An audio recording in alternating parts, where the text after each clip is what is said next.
एक समय में हमारी दुनिया में डायनासोर का राज था। वे चलते थे जहां हम चल रहे हैं। इसी हवा में सांसें ली, इसी धरती पर लड़ाइयां लड़ी। इन दैत्याकार बड़े विचित्र डायनासोर ने करीब 14 करोड़ सालों तक इस धरती पर राज किया। इन डायनासोर की कई हजार प्रजातियां थी। इनमें से कुछ शाकाहारी थे, कुछ मांसाहारी, तो कुछ डायनासोर बहुत ही शांत स्वभाव के थे। वहीं कुछ डायनासोर बहुत ही हिंसक और खतरनाक थे। ये उस समय के सबसे सफल जीव थे। लेकिन फिर अचानक ऐसा क्या हुआ? आखिर वह कौन सी घटना थी जिसने इनका नामो निशान ही मिटा दिया? इसे जानने के लिए हमें करोड़ों साल पीछे जाना होगा और डायनासोर्स के उस अंतिम दिन को करीब से देखना होगा। तो आइए चलते हैं आज से 65 मिलियन साल यानी कि 6 करोड़ 50 लाख साल पीछे। आज से करीब 6.5 करोड़ साल पहले धरती पर मौसम सामान्य था। चारों ओर सूरज की रोशनी बिखरी हुई थी। लंबे लंबे पेड़ों से टकराती समुद्र की ठंडी हवाएं और चारों तरफ डायनासोर के चिल्लाने चिंघाड़ने की आवाजें। जब ये सारी डायनासोर प्रजाति बड़े ही आराम से धरती पर अपना जीवन बिता रही थी, तब 10 करोड़ साल पहले ही इनकी किस्मत लिखी जा चुकी थी। 10 करोड़ साल पहले एक छोटा एस्टेरॉयड का टुकड़ा जो सुदूर अंतरिक्ष से आ रहा था, वह पृथ्वी से लगभग 20 करोड़ मील दूर मंगल और बृहस्पति के बीच बने क्षुद्र ग्रह बेल्ट में घूम रहे एक बड़े एस्टेरॉयड से जा टकराता है। इस टकराव से उस बड़े एस्टेरॉयड की दिशा बदल जाती है और वह क्षुद्र ग्रह बेल्ट से निकलकर सीधे पृथ्वी की ओर 22,000 मील प्रति घंटे की रफ्तार से बढ़ने लगता है। जब यह एस्टेरॉयड पृथ्वी से 3,84,000 किलोमीटर की दूरी पर था, तब धरती से शायद डायनासोर का अंत ना होता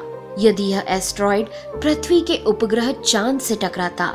लेकिन नियति को कुछ और ही मंजूर था, इसलिए ये बड़ा एस्टेरॉयड चांद के बहुत नजदीक से गुजर गया।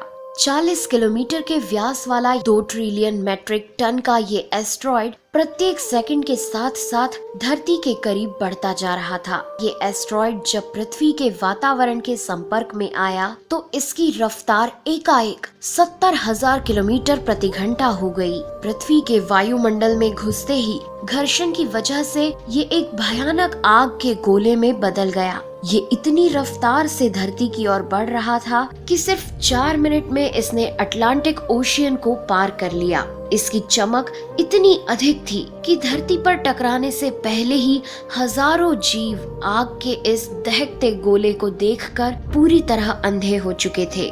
ये जीव उस उल्का को देख नहीं पा रहे थे, लेकिन वह उसकी भयानक गर्मी को महसूस कर रहे थे। कुछ ही क्षण में ये एस्टेरॉयड मेक्सिको की खाड़ी के पास जमीन से टकराता है और लगभग 35,000 डिग्री सेल्सियस की ऊर्जा वाला एक भयंकर विस्फोट होता है। इस टकराव का विस्फोट लगभग 10 हाइड्रोजन बम के विस्फोट के बराबर था। ये विस्फोट इतना शक्तिशाली था कि इसके टकराते ही धरती की लाखों टन धातु अंतरिक्ष में चली गई। टकराव वाली जगह पर 180 किलोमीटर चौड़ा और 20 किलोमीटर गहरा गड्ढा बन गया। विस्फोट के कारण इस गड्ढे का सारा मेटल और पत्थर आसमान में धूल के बड़े बादल में बदल गए। 16 मिनट 40 सेकंड बाद जमीनी टकराव की वजह से धरती के अंदर चारों ओर 11.1 तीव्रता की भूकंपीय तरंगे उठने लगी। इस वजह से समुद्र में विशालकाय लहरों का निर्माण हुआ और एक के बाद एक सुनामी की लहरें चारों तरफ बढ़ने लगी। भूकंपीय तरंगों ने सभी सक्रिय ज्वालामुखियों को दहका दिया, जिसके कारण जगह जगह डायनासोर का विनाश शुरू हो गया। धरती के महाविनाश की प्रक्रिया आरंभ हो चुकी थी। इस भयानक विस्फोट में रेडिएशन की मात्रा इतनी बढ़ गई कि इसके 800 किलोमीटर के दायरे में आने वाले सभी जीव जलकर पूरी तरह राख के ढेर में बदल गए थे। इस महाविनाश में उड़ने वाले डायनासोर इन जमीनी खतरों से तो बच निकले, लेकिन ये तो महाप्रलय की बस शुरुआत मात्र थी। विस्फोट की वजह से जो लाखों टन मेटल, पत्थर और धूल अंतरिक्ष में गया था, वह ग्रेविटेशनल पुल के कारण ठीक 40 मिनट बाद आग के गोले के रूप में पूरी धरती पर बरसने लगे। साथ ही धूल का एक बहुत बड़ा तूफान 6000 किलोमीटर प्रति घंटे की रफ्तार से पृथ्वी के दूसरी तरफ मौत लेकर आ रहा था। ये धूल के बादल कई किलोमीटर मोटे थे, जिसकी वजह से धरती पर सूरज की रोशनी का पहुंच पाना असंभव हो गया। गर्म हवाओं का तापमान 100 डिग्री सेल्सियस से ज्यादा हो जाने के कारण धरती पर पेड़ पौधों की लगभग सारी आबादी जलकर खाक हो गई थी। विस्फोट के 90 मिनट बाद धरती का तापमान 200 डिग्री सेल्सियस तक बढ़ गया। इसकी वजह से जो डायनासोर विस्फोट के इलाके से कोसों मील दूर थे, वे भी इस गर्मी से बच नहीं पाए।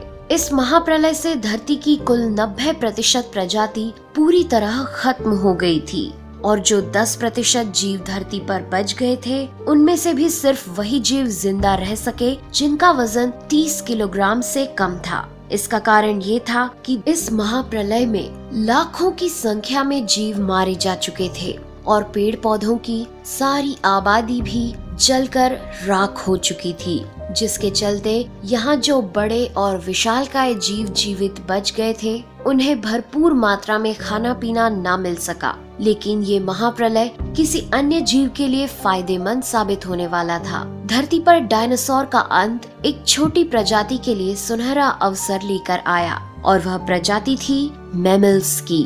मैमल्स क्या थे, कैसे बच गए महाप्रलय से, डायनासोर के अंत के बाद इंसान कैसे और कहां से आए, ये जानेंगे हम अगले एपिसोड में। यदि आप चाहते हैं कि हम अगला वीडियो जल्द से जल्द बनाएं, तो इस वीडियो पर 2000 लाइक्स जरूर दीजिए और हमारे चैनल को सब्सक्राइब कर हमारा सपोर्ट जरूर करिए। यदि आप नए हैं तो इस चैनल पर हमारे बाकी वीडियो भी जरूर विजिट करें। साथ ही सब्सक्राइब कर नोटिफिकेशन बेल आइकन को भी जरूर दबाएं। मिलते हैं अगले एपिसोड में, तब तक के लिए नेहा आगरकर को दे इजाजत। नमस्कार।